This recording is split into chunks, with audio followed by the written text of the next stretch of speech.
je Zarja. To pa je Metka. Metka in Zarja sta najboljši prijateljici.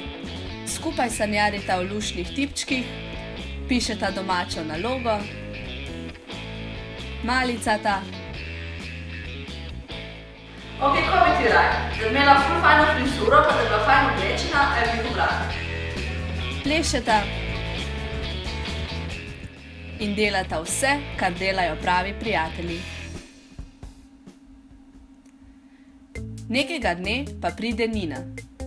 Nina pove Zari, da je slišala od prijateljice, ki je slišala od znanke, ki je zvedela od sosede, da je daljni sorodnik povedal, da je Metka rekla nekaj čudnega o Zari.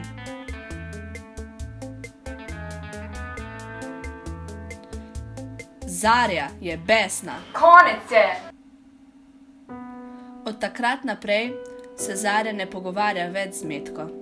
Raje jo zafrkava. Skupaj z Nino proti Metki naščuvata še druge prijatelje. Metka je enkrat poslala sporočilo Nejci. Ko? Ja. Oh.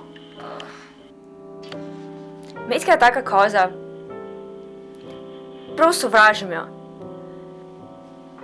Ne moram verjeti, kako se je spremenila. Metka pa je vsak dan bolj potrta, osamljena. Ne more se več učiti. Razmišlja celo o drogah. In nekega dne Metke ni več. Saj ne! To je Jakob. Jakobu ni mar za čenče in govorice. Jakob ne bi nikoli izvajal nasilja nad Metko. Jakob bi se najprej pogovoril in poskušal rešiti probleme. Jakob je pameten. Bodi kot Jakob.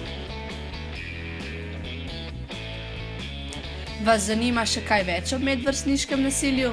Berite časopis.